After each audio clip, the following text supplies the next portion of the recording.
बूढ़े देख रहे हैं उनको भी नमस्कार। अगर आप इस वीडियो को देख रहे हैं इसका मतलब आप पिछले दो वीडियोस को देख चुके हैं। तो हमने पिछले दो वीडियो में ये जाना कि न्यूटन ने फर्स्ट लॉ ऑफ मोशन जो दिया वो क्यों दिया और क्या था, और सेकेंड लॉ ऑफ मोशन क्यों दिया और वो क्या था।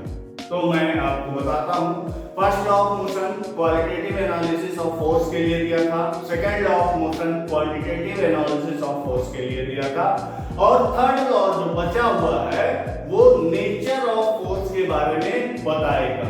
तो उससे पहले हमने सेकेंड लॉ में एक नया वर्ड पढ़ा था, मोमेंटम पढ़ा था। उसके भी ऊपर एक लॉ है मोमेंटम कंजर्वेशन लॉ। ये कंजर्वेशन क्या है? कंजर्वेशन का मतलब जो चीज पहले थी वो बाद में भी रहेगी, जो चीज पहले थी वो बाद में भी रहेगी। आफ्टर चेंजेस चेंज होने के बावजूद वो टोटल जो नेट क्वांटिटी है उसमें कोई बदलाव नहीं होने वाला है। और यहाँ किसके कंजर्वेशन की बात की जा रही है? मोमेंटम के कंजर्वेशन की। तो मोमेंटम जो है बदलेगा नहीं, बॉडी का मोमेंटम बदलेगा नहीं, जो इनिशियल मोमेंटम था वो वही रहेगा, कोलिजन के बाद भी वही रहेगा, बदलाव के बाद भी वही रहेगा, वो बदलेगा नहीं। टोटल मोमेंटम कभी बदलता नहीं है। लेकिन यहाँ पे एक कंडीशन लगाई गई है, और वो कंडीशन ये है कि कोई बाहरी फोर्स काम ना कर रहा हो तब, कोई एक्सटर्नल फोर्स काम ना कर रहा हो तब। तो इस लॉ को ऐसे कहा जाता है the momentum is conserved if external force is not acting on the system। किसी सिस्टम पर अगर कोई एक्सटर्नल फोर्स काम नहीं कर रहा है तो उसका मोमेंटम कंजर्व रहता है। मान लीजिए कि एक बॉडी है और ये दूसरी बॉडी है, मास m1 की एक बॉडी है, मास m2 की एक बॉडी है। ये इनिशियल वेलोसिटी u1 से इधर जा रहा है, ये इनिशियल वेलोसिटी u2 से इधर जा रहा है। दोनों टकराएंगे, दोनों टकरा जाएंगे। टकराने के बाद क्या होगा? अभी मोमेंटम क्या है? p1। टोटल मोमेंटम इस सिस्टम का क्या है? m1 u1 plus m2 u2। अभी टक्कर हो गई दोनों में, कुछ भी हो सकता है ये v2 से इधर चला जाए, ये v1 से इधर चला जाए। अब इनका टोटल मोमेंटम क्या होगा? p2 is equal to m1 v1 plus m2 v2। देखिए मासेस तो नहीं बदले, वेलोसिटीज बदली। तो यहाँ पे ये कहना चाह रहा है कि भाई p1 is equal to p2। क्यों? क्योंकि F इज इक्वल टू 0। कोई एक्सटर्नल, इनके कोलिजन में कोई बाहरी फोर्स नहीं लगा है, इनके आपस में टकराव हुआ है, कोई बाहर का फोर्स इसके ऊपर काम नहीं कर रहा है। इस वजह से दोनों बराबर होने चाहिए। मतलब m1 v1 plus m2 v2 is equal to m1 u1 plus m2 u2।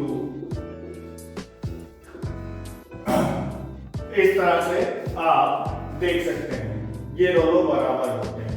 लेकिन हायर लेवल की मैथमेटिक्स में अगर जाएं, हायर लेवल की फिजिक्स में जाएं, तो हम इसे प्रूव भी कर सकते हैं कि हाँ ये कांस्टेंट है। कैसे?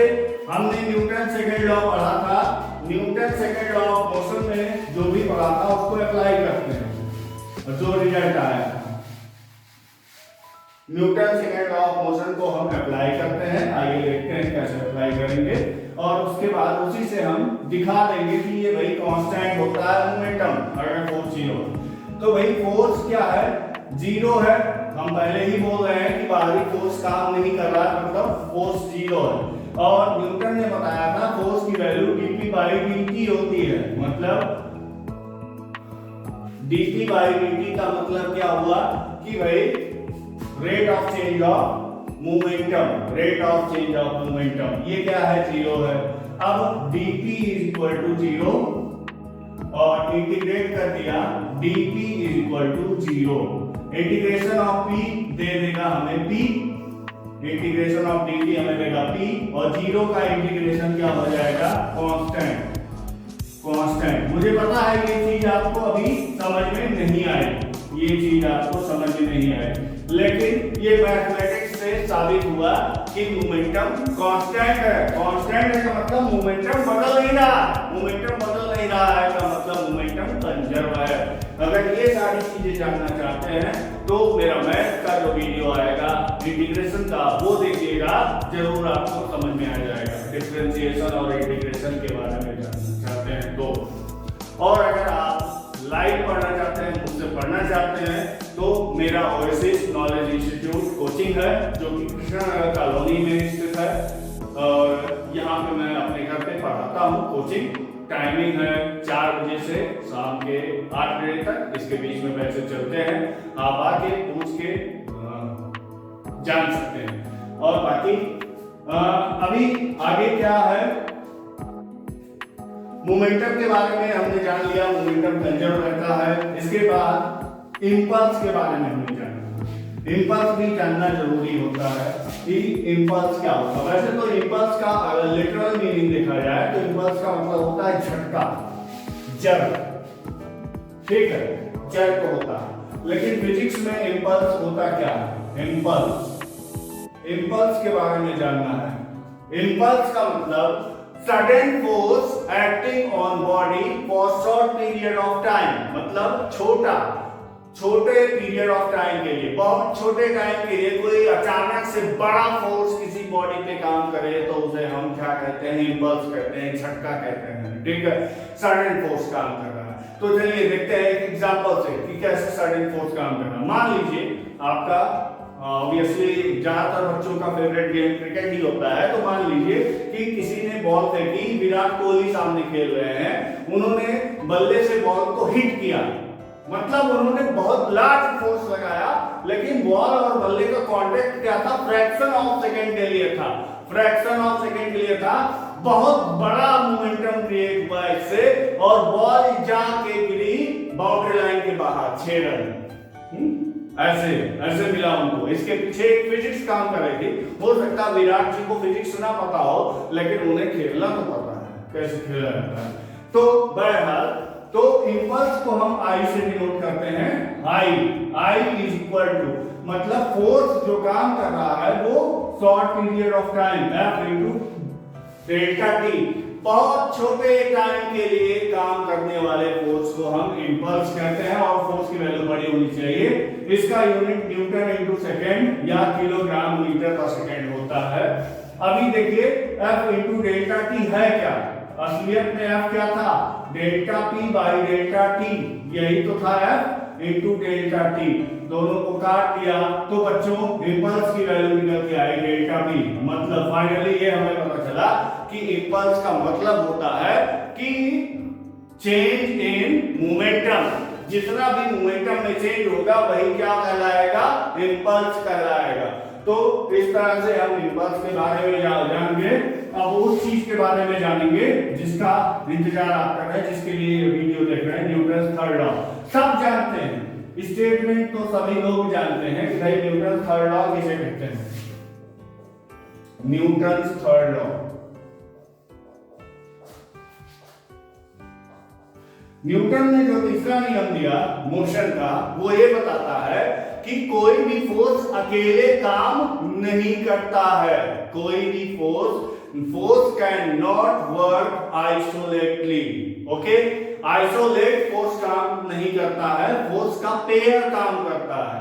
पेयर मतलब क्या, अगर कोई एक्शन हो रहा है तो रिएक्शनल फोर्स भी काम करेगा, एक्शन हो रहा है तो रिएक्शनल फोर्स भी काम करेगा।